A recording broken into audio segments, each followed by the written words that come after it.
I get excited about this. Though going back a little bit, a couple of years, we had, well, I'll go back even further. When I was young, and I grew up here, I heard about HD all the time, and I saw the plaque outside. I'm from Bethlehem. I grew up here, and I love it. And I'm a literary person. I liked poetry growing up even, but I still didn't really know who she was or what the fuss was, you know.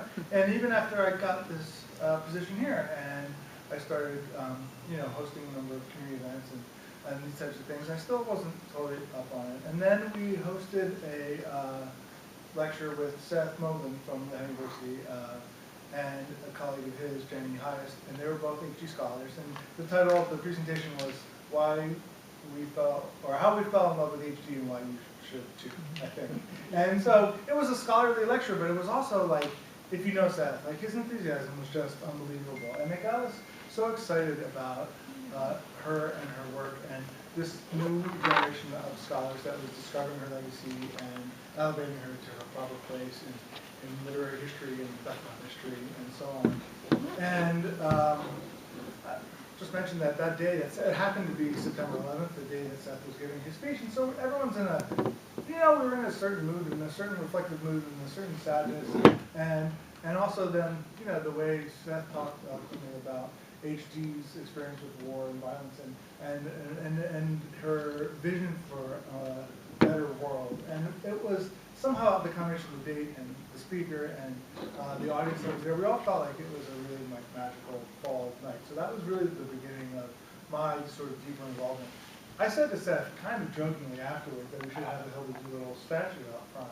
And he said, well, if there's the HD sculpture committee, I'll be honoring it. And so I was kind of joking, but then over time, we started to put that committee actually into place, and not resulting in a sculpture, but even better, a portrait. Before that, we saw a thing where the American Libraries Association has a literary landmarks program across the U.S. And so we applied, because Hilda herself was actually born right here, technically, right across the plaza, but on this piece of property where our library now is.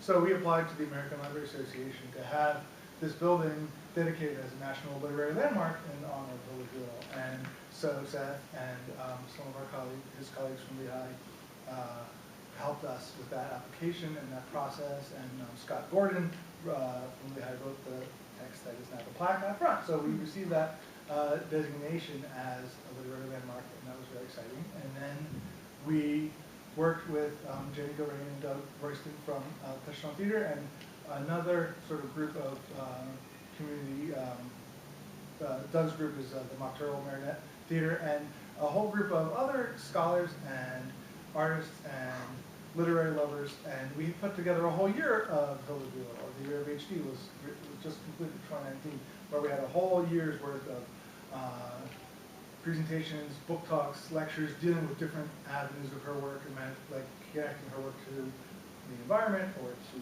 feminism, or to the history of our city, and all of these different speakers brought different ways to sort of deepen our understanding and appreciation of Hilda Doolittle. And we've been doing, as you might have noticed, a lot of renovation at the library. We recently completed a renovation on the first floor, and the Cohen room, which is where you come in, and then, like it is when you're at home, and you finish one room, then like the next room starts to look a little shabby. So I then immediately started planning on our ways to spruce up the front lobby and the main entrance when you come into the library.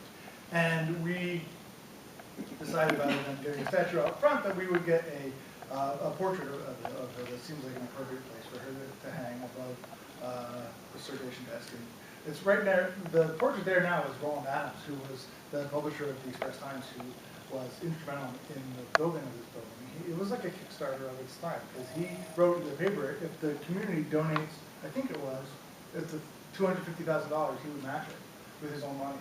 So he challenged the residents of Bethlehem to contribute $250,000 to the building of this building, and then he did match it out of his own with his own funding. So that was instrumental in building this building. So we're not like getting rid of Mr. Adams. We're just moving him to a different wall in the library. And he had 50 years to look down on us, and now it will be HG's time to do so. We had then a wonderful committee of local folks, painters, scholars, library folks, community members, and other.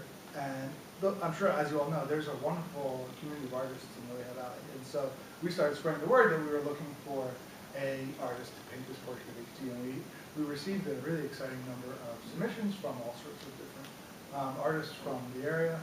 And the unanimous favorite submission was from our friend Angela Fraley, who's a professor of art at Meridian and who is going to unveil her portrait shortly. So Andy's work was stunning to us. I haven't even seen it myself yet. I saw a little bit of a snapshot of work in progress, so this is exciting for us. And since we are a small group, I'll just thank all of you. I thank the Laurels Foundation for their contribution to this project, and thanks to Ed Gallagher, who has been a donor and champion and supporter and cheerleader, spreading the word for us on his blog. And thank you to the library board and the Friends of the Library for their ongoing support.